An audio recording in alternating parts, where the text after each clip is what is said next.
Commander Alan Shaw stood at the window of the Earth Defense Command Center. His eyes were fixed on the stars beyond the glass. Those same stars that once promised adventure now held something dark. He turned as the room's lights dimmed. A blue light filled the space as the holographic projector hummed to life. The alien figure that appeared was tall, nearly 8 feet in height. Its skin looked like polished crystal, with light reflecting off countless facets. It wore what seemed to be ceremonial armor, adorned with symbols of power and authority. "I am Emissary Vexenor of the Galactic Imperial Order," the being announced. Its voice was surprisingly smooth despite coming from a mouth that looked nothing like a human's. "Your species has expanded beyond acceptable parameters. You have settled worlds that lie within Imperial boundaries." Shaw stepped forward. At 45, he carried himself with the confidence of someone who had spent his life defending Earth and its colonies.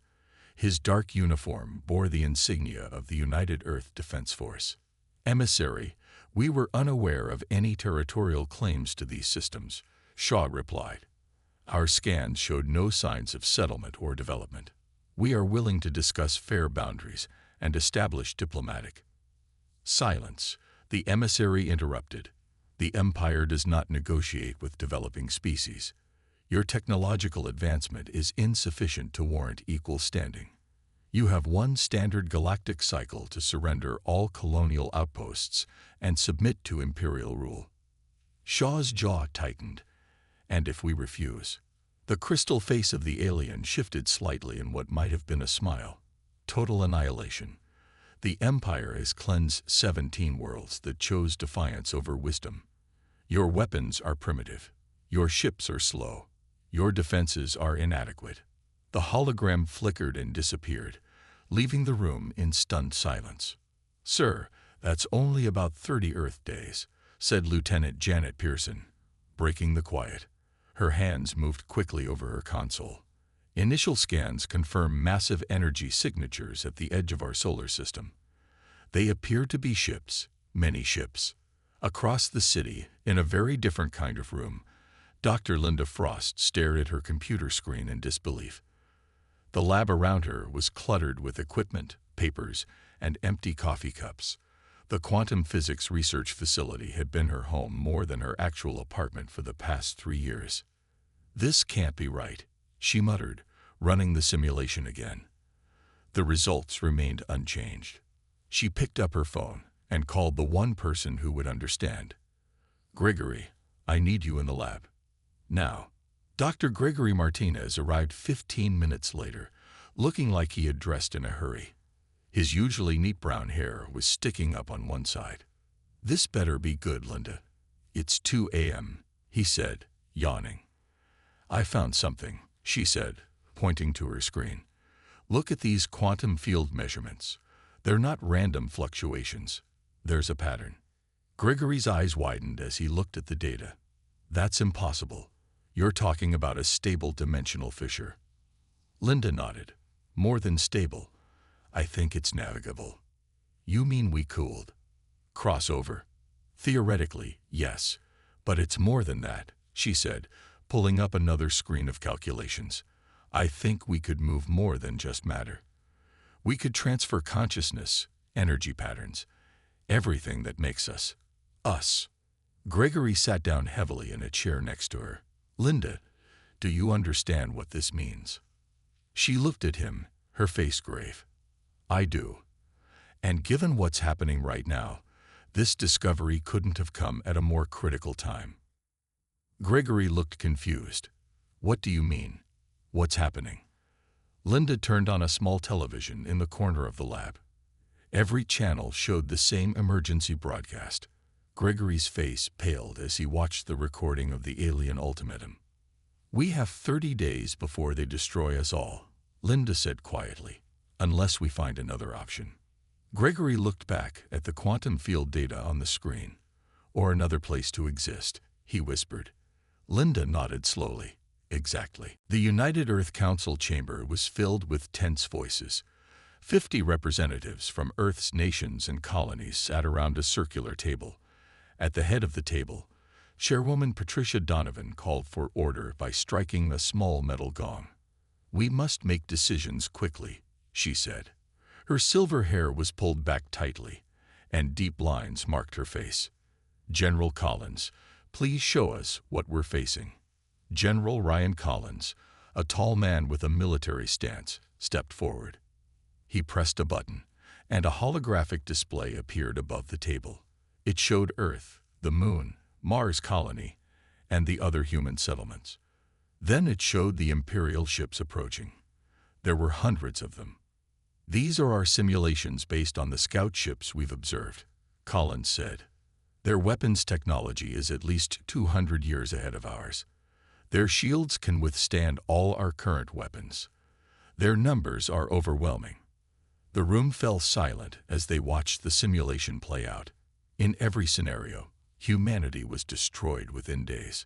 Intelligence Officer Samantha Kelly stood next. She was younger than most in the room, but her eyes held the weariness of someone who had seen too much. "We've analyzed the Imperial communications we managed to intercept," she said. "This empire has conquered 17 other species. Many were more advanced than us. None survived if they fought back." Councilman Peter Wright slammed his fist on the table. "So we just surrender? Become slaves?" "The other option is extinction," General Collins replied calmly. A side door opened, and Dr. Linda Frost entered with Dr. Gregory Martinez. They had not slept in nearly 48 hours. "There may be a third option," Linda said. Her voice was steady despite her exhaustion. "We're calling it Project Phoenix." Linda activated her own data display. Complex equations and diagrams appeared alongside what looked like doorways between worlds. "My team has discovered what we believe is a dimensional pocket, a space that exists alongside our own reality but separate from it. We think we can transfer human consciousness there, essentially moving our entire species to a place the Empire cannot reach." The council members exchanged confused glances. "You want to move our minds to another dimension?" asked Councilwoman Helen Reyes. "That sounds like science fiction, not science." 6 months ago, alien empires were science fiction too, Gregory pointed out. "The math works. The initial tests on simple neural patterns have been successful." "Even if this worked," General Collins said, "what about our bodies? Our world?" Linda took a deep breath. "That's the most difficult part. Our physical forms would remain here. To complete the deception, it would appear to the Empire that we destroyed ourselves rather than submit." Gasps and protests filled the room. "Suicide. You're proposing species-wide suicide," Councilman Wright shouted. "No," Linda said firmly. "I'm proposing evolution. Our consciousness would live on, able to form new bodies in the dimensional pocket. We would survive, just in a different form." Chairwoman Donovan raised her hand for silence. "And the alternative is actual extinction or slavery." As the arguments continued, an aide rushed in and whispered to General Collins. His face paled. "Imperial scout ships have entered our solar system," he announced. "They've destroyed our outer monitoring stations. They're moving faster than we predicted." The holographic display updated, showing alien vessels approaching Mars. "We don't have time for extended debate," Chairwoman Donovan said. "We need to vote now. Do we surrender, fight a war we cannot win, or pursue Project Phoenix?" The vote was close. 23 for Project Phoenix, 20 against, with 7 abstaining. "Project Phoenix is approved," Donovan announced. "Dr. Frost, how quickly can you implement this plan?" Linda looked at Gregory, then back at the council. "With global resources and cooperation, 3 weeks, maybe less." "Then every second counts," Chairwoman Donovan said. "This meeting is adjourned. All council members, inform your regions to begin preparations according to Emergency Protocol 7. And may whatever gods exist help us all." As they left the chamber, Linda felt the weight of billions of lives on her shoulders. She wondered if she had just saved humanity or doomed it to an even stranger fate. The next 3 weeks were the busiest in human history. Every person on Earth, and the colonies worked with a single purpose: survival. Commander Eric Blackwell stood in the Global Command Center, now moved underground.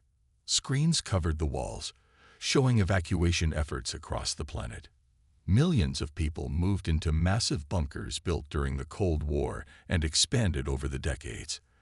These bunkers would not save them from the Imperial weapons, but they were perfect for the Phoenix Protocol. Status report, Blackwell said to his team. North American sector is at 80% capacity, reported Captain Diane Miller. Asian sector at 75%. European sector nearly complete at 93%. Blackwell nodded. On another screen, he watched as military units set up defensive positions around major cities. These defenses would not stop the Imperial forces, but they needed to look real. The deception was as important as the evacuation. And the colonial evacuations. Mars colony is being moved to the underground facilities, Captain Miller said. The lunar base is already at full capacity. The Jupiter stations will be the last, scheduled for completion in 5 days. In the Central Research Facility, beneath the Rocky Mountains, Dr. Linda Frost worked with her team around the clock. The main lab was filled with equipment taken from research centers around the world. In the center stood a circular platform surrounded by quantum transmitters. Kyle Warren, the lead programmer, had not slept in days. His fingers moved quickly across his keyboard as he fine-tuned the consciousness transfer algorithms. The neural mapping is complete, he told Linda. We can now handle up to 1 billion transfers simultaneously. Next to him, engineer Olivia Bennett adjusted the power distribution systems. She was young, only 28, but was considered the best power systems expert on the planet. The global power grid is ready, she said. We can channel 95% of Earth's energy production into the transmitters for the final phase. Linda looked at the small test chamber where they had successfully transferred the consciousness of a mouse into the dimensional pocket and back. Scaling this up to billions of humans was their greatest challenge. Have we solved the return protocol? She asked Gregory, who was reviewing data on a tablet. Partially, he said. We can establish a way for humanity to return eventually, but it will take time to develop once we're inside the pocket dimension. Years, maybe decades. Linda nodded. As long as there's a way back someday.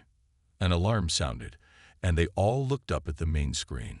More Imperial ships had entered the solar system. A small fleet was approaching Earth. Linda's phone rang. It was her husband, Adam. Linda, he said when she answered. I volunteered for the Stay Behind team. She froze. The Stay Behind team was the group who would remain physically present to complete the final stage of the protocol after everyone else's consciousness had transferred. They would ensure the proper energy releases to make it appear that humanity had destroyed itself. It was a suicide mission. Adam, no, she whispered. We need you for the rebuild. Your agricultural knowledge will be preserved in my transferred consciousness, he finished. But somebody has to stay behind to complete the sequence. I want it to be me. Before she could argue further, the lab door opened. Colonel Frank Nichols entered with 6 armed soldiers. Dr. Frost, he said coldly. By order of the Global Security Council, I'm shutting down Project Phoenix. Linda stepped forward. On whose authority? The Earth Council approved this project. Some of us believe surrender is our only option for survival, Nichols said. We've made contact with the Imperial fleet. They've agreed to spare a portion of humanity if we submit completely and turn over all advanced technology. Gregory moved slowly toward a security alarm on the wall. And you believe them? Linda asked, trying to keep Nichols' attention. After they've destroyed 17 other civilizations. It's better than your mass suicide plan, Nichols replied, raising his weapon. Now step away from the equipment. One of Nichols' soldiers suddenly turned his weapon on the colonel. Sir, I can't let you do this. The lab erupted into chaos. The standoff in the lab lasted only moments. More security officers loyal to the Phoenix Project rushed in. Colonel Nichols and his men were quickly disarmed and taken away. We lost 3 hours dealing with that. Dr. Gregory Martinez said as they returned to work, and he damaged the Eastern Relay Station. Linda looked at the countdown clock on the wall. 5 days left. We'll have to work faster. Across the world, humanity prepared for what looked like war. Military ships launched from bases. News broadcasts showed soldiers preparing defenses. All of it was for show, a carefully planned deception. Commander Alan Shaw stood on the bridge of the flagship Guardian. His crew worked at their stations, broadcasting signals that the Imperial ships would detect. From the outside, it looked like Earth was preparing for a desperate last stand. "Our scouts report Imperial ships are holding at Mars orbit," said Lieutenant Pearson. "They're observing us." Shaw nodded. "Good. Let them watch. Make sure our communications seem desperate but determined." "Sir," Pearson added quietly, "I volunteered for the stay-behind team." Shaw looked at her with surprise. "You're young, Lieutenant. You have a full life ahead in the new dimension." "So do you, sir," she replied. "But someone needs to sell this performance. I was an actress before joining the force." Shaw smiled sadly. "Then we'll give them a show they'll never forget." In the main lab, Gregory called Linda over to his workstation. His face was pale. "I found a problem," he said softly so others wouldn't hear. "The dimensional transfer requires exact synchronization. Someone has to remain behind to monitor and adjust the final phase. The automatic systems aren't reliable enough." Linda understood immediately. "How many people?"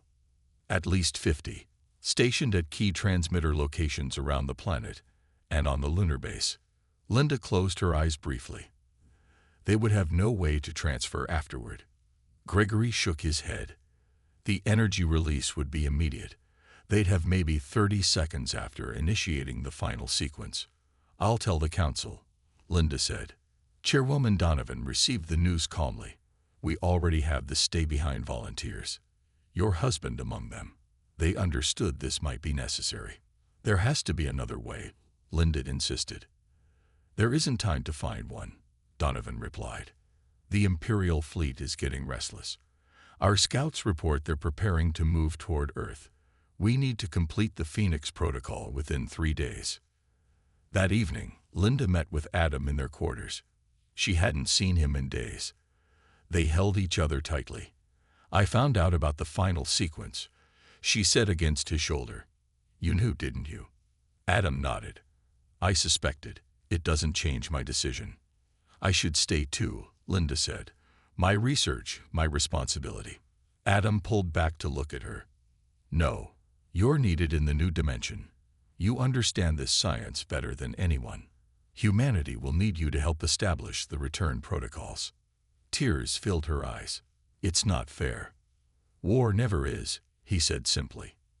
The next morning, the Phoenix Protocol entered its final stage. Every human on Earth and the colonies was connected to the transfer system. The quantum transmitters hummed with power. On the Imperial flagship, the Supreme Commander watched Earth with curiosity. "They appear to be preparing for battle," said his second-in-command. "Yet our scans detect unusual energy signatures across their planet. Their primitive weapons cannot harm us," the Supreme Commander said. "Prepare the fleet for the final approach. We will begin planetary bombardment in 2 of their days." Back on Earth, Linda stood before the main transfer chamber. Billions of human minds were ready for transfer. The stay-behind team, now including Commander Shaw, Adam, Lieutenant Pearson, and 47 others, took their positions at control stations worldwide. Linda looked at the digital countdown.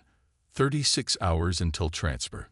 36 hours until humanity would appear to eradicate itself. The final hours before the Phoenix Protocol activation were filled with silent goodbyes. Families held each other close, knowing they would continue to exist, but in a different form. The underground bunkers were packed with people connected to transfer devices. Similar scenes played out in the colonies on Mars, the Moon, and the stations around Jupiter. Linda walked through the main control room. Engineers and scientists checked systems one last time. The mood was solemn but determined. Humanity have faced many challenges through its history, but nothing like this. All systems are ready, Olivia Bennett reported. Her hands moved quickly over her control panel. Global power grid is at maximum capacity. Quantum transmitters are aligned. Transfer channels are open. Kyle Warren looked up from his computer. Neural mapping is complete for all registered humans. Awaiting final activation. Gregory approached Linda with a small data device. I've uploaded the return protocol research. It's incomplete, but it should give us a starting point once we're inside the pocket dimension. Linda took the device and slipped it into her pocket. Thank you. Is everyone in position? Gregory nodded. The stay-behind team members are at their stations. Adam is at the primary control node in the Rockies. Commander Shaw is at the lunar base. All others are at transmitter stations across the globe. A communication alert sounded. The main screen showed Imperial ships entering Earth orbit. Their massive forms blocked out the stars. They're early, Linda said. We need to begin now. Chairwoman Donovan entered the room, her face grim. The council is ready. Give the order. Dr. Frost.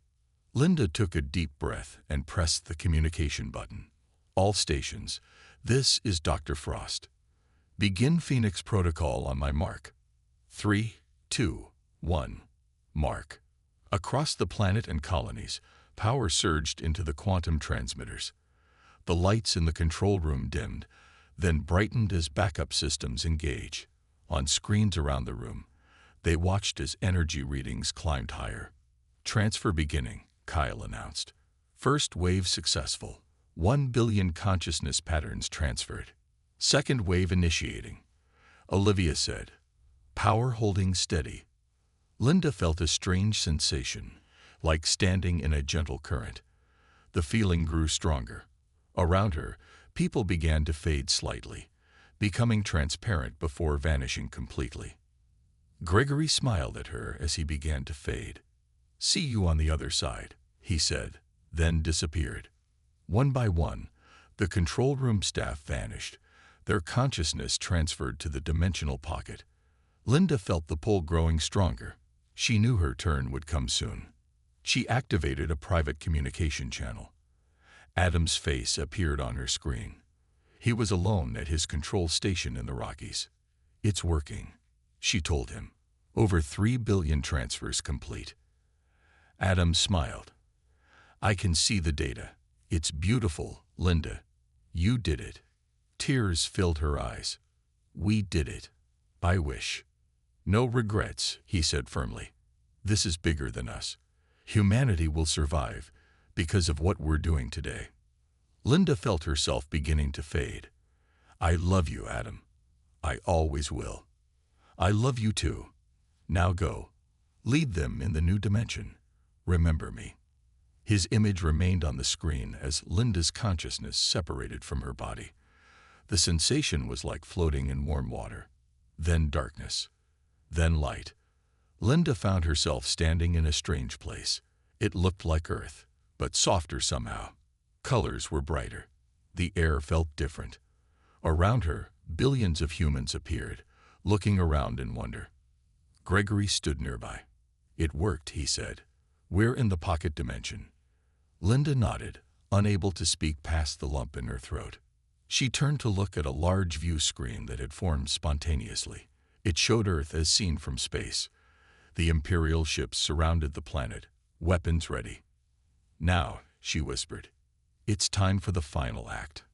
On Earth, the stay-behind team prepared for humanity's apparent final moments. Adam Frost looked at Commander Shaw on his communication screen. Ready, Commander. Shaw nodded. Ready. Let's show the Empire that humans choose their own fate. Adam pressed the final sequence. Activating in 10 seconds. Adam's fingers moved across the control panel. All around the world, the stay-behind team members did the same. They worked quickly, setting the final stage of humanity's greatest deception. Nuclear launch codes verified. Lieutenant Pearson reported from her station in Europe. Warheads armed and ready. Antimatter containment fields prepared for controlled failure. reported Dr. Carl Johnson from the Asian complex. Power plants set to overload on command. On the Imperial flagship, alarms began to sound. The Supreme Commander rushed to the bridge. "Report," he demanded. "Energy readings across the planet are spiking," said his science officer. "They're activating weapons systems, but the energy levels are far beyond what their technology should be capable of." The Supreme Commander leaned forward. "What are they doing?" "Unknown, Supreme One. But the patterns suggest it's almost as if they're—" "Look!" shouted another officer, pointing at the viewing screen. Across Earth's surface, bright flashes of light appeared. First dozens, then hundreds. Nuclear weapons detonated in carefully calculated patterns, not aimed at the Imperial fleet, but at Earth itself. Commander Shaw watched from the lunar control station. "Power plants overloading," he reported to Adam. "Radiation patterns consistent with self-destruction rather than attack." Adam nodded. "Launching the final communication virus now." He pressed a button, sending a carefully crafted message directly into the Imperial communication systems. It contained historical records, religious texts, and philosophical writings, all modified to show that humans had long prophesied they would die by their own hand rather than submit to alien conquerors. On the Imperial flagship, the Supreme Commander's personal observer, a tall being with 6 eyes, studied these transmissions. "Fascinating," the observer said. "They're committing mass suicide. Their cultural texts speak of this possibility for generations. It appears to be a deeply held belief that death by their own hand preserves their freedom." The Supreme Commander stared at the screen in disbelief. An entire species choosing death over submission. Impossible. Yet the evidence was clear. Across Earth, explosions bloomed like deadly flowers. The carefully orchestrated destruction made it appear as though humanity had chosen to end its own existence rather than live under Imperial rule. Adam looked at the timer. 30 seconds remained before the Rockies complex would explode. He opened the communication channel one last time. "All stay behind team members. It has been an honor serving with you. Humanity lives on because of your sacrifice." "The honor was ours," Commander Shaw replied from the lunar base, which would detonate last. "See you in the stars, my friend." Adam smiled. 20 seconds remained. He opened a small locket containing a picture of Linda. "I love you," he whispered. In the dimensional pocket, Linda and the others watched Earth's apparent destruction on the spontaneously formed viewing screen. Tears streamed down many faces, but there was also determination. They had survived, though at great cost. Linda saw the Rockies complex explode. She knew Adam was gone. She closed her eyes briefly, allowing herself one moment of grief. Then she straightened her shoulders and turned to the billions of humans waiting for guidance. "We are still here," she said, her voice somehow carrying to all of them. "We still exist, and we will find a way to return." On the Imperial flagship, the Supreme Commander watched as the last human outpost on the moon exploded. Sensors confirmed no human life signs remained in the solar system. "Order the fleet to withdraw," he said quietly. "Leave monitoring stations to confirm the extinction is complete." "Supreme One," the observer said, "this is unprecedented. No species has ever chosen this path." "Noted in the Imperial records," the Supreme Commander replied. "Humans, a species that chose extinction over conquest. Perhaps they were wiser than we thought." As the Imperial fleet moved away from the now quiet Earth, they failed to notice the subtle quantum fluctuations in space around them. Tiny ripples in reality where humanity now existed, watching and waiting. In the dimensional pocket, Linda held the data device Gregory had given her. "Now," she said to her team, "we begin planning our return." Life in the dimensional pocket was strange at first. Humans found they could shape this reality with their thoughts and collective will. The laws of physics worked differently here. What began as a formless void slowly took shape, becoming more familiar with each passing day. Linda stood on a hill overlooking what they now called New Earth. Below her stretched a city that hadn't existed a month ago. Buildings rose not through physical construction, but through shared mental effort. The sky above was blue, though a slightly different shade than Earth's had been. Gregory walked up beside her. "The council wants to see you," he said. "They've made progress with the observation portals." Linda nodded and followed him to a large circular building at the center of the city. Inside, Chairwoman Donovan and other council members stood around a pool of shimmering energy. "Dr. Frost," Donovan said, "we've managed to strengthen the viewing connection to our original dimension." Linda looked into the energy pool. It showed Earth, now a silent world of ruins and radiation.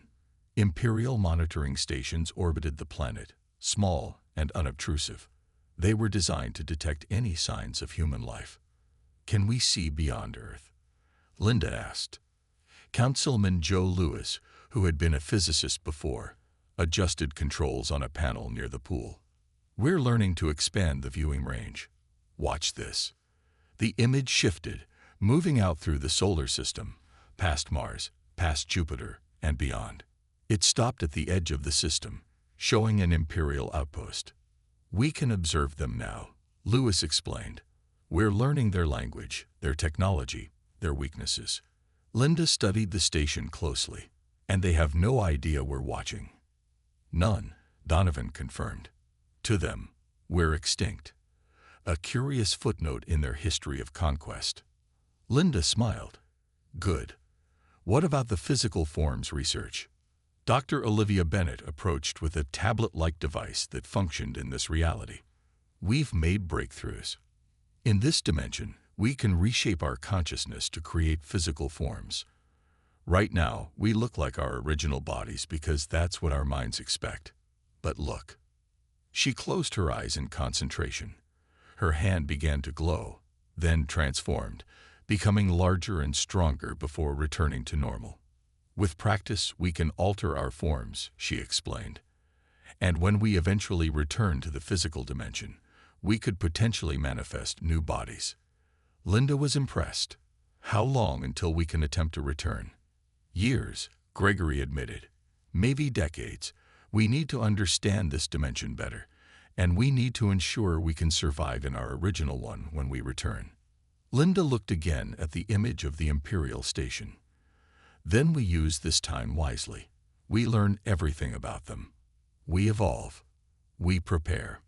Life in the pocket dimension developed its own rhythms, without the need for sleep or food. Humans focused on learning and growth. Children born in this dimension developed abilities their parents never had. They could move between dimensional layers with ease, seeing multiple realities at once. Maya, a girl of 7 who had been just a baby during the transfer, showed particular talent. She stood now before Linda, demonstrating how she could peek into small cracks between dimensions. "I can see lots of places," Maya explained simply. "I saw other people too. Not humans. They look different." "Other people?" Linda asked, suddenly alert. "Where?" "In the Empire," Maya said. "They're sad. The Empire took their worlds too." Linda immediately brought this information to the council. If Maya is right, there are other conquered species who still exist, potential allies. Chairwoman Donovan considered this. "If we could contact them somehow." "It might be possible," Linda said. "The children born here have abilities we don't fully understand yet. They may be the key to our return and our resistance." Gregory, who had been analyzing data from their observations of the Empire, joined them. "I've detected patterns in Imperial fleet movements. They're facing resistance in a star system about 20 light-years from Earth. Someone is fighting back." Linda looked at the new data with growing excitement. "Then we're not alone in opposing them. We need to find a way to make contact." Councilman Lewis nodded. "It's time to form a research contact team. Dr. Frost, will you lead it?" Linda thought of Adam, of his sacrifice, of the billions of humans now waiting in this strange dimension. "Yes," she said. "It's time we stopped hiding and started planning our return." 20 years passed in the dimensional pocket, while only 5 years went by in the physical universe. The difference in time flow was a discovery that gave humanity an advantage. In their new reality, they had evolved far beyond what they once were. Linda Frost, now the chief scientist of what they called New Humanity, stood before the council. Her appearance hadn't aged, but her eyes held wisdom beyond her years. "The return protocol is ready," she announced. "We can now transfer consciousness back to the physical dimension and manifest new bodies." Chairwoman Donovan, who had led them through the transition years, nodded with satisfaction. "And our first target?" Gregory Martinez brought up a holographic map showing a star system far from Earth. "Here, the planet Kepler 22 bits. It's outside Imperial regular patrol routes, but close enough to their communication network for our purposes." "The natives?" asked Councilman Lewis. "No advanced civilization," Gregory explained. "Simple life, forms only. No ethical conflicts with our arrival." Linda activated another display, showing a small group of specially trained humans. "The first return team is ready. 20 volunteers led by Captain Natalie Shaw." Natalie stepped forward. At 35, she had her father's strong features and determined eyes. Commander Alan Shaw had recorded his complete consciousness before his sacrifice, allowing him to exist in the dimensional pocket. He had raised his daughter with stories of Earth and taught her everything he knew about military strategy. "My team is prepared," Natalie said confidently. "Once established, we'll make contact with the resistance movements we've identified." Through their dimensional viewing, they had discovered at least 7 species still fighting the Empire from the shadows, small resistance groups keeping the flame of freedom alive. "The transfer will begin in 12 hours, Linda said. "We've created specialized equipment that will transfer with the team, allowing them to establish a base and communication link back to us." Later, in the preparation chamber, Linda spoke privately with Natalie. "Your father would be proud." Natalie nodded. "I know. He helped train me for this mission, even though he exists now only as a consciousness pattern. I'm doing this for him, and for all those who stayed behind."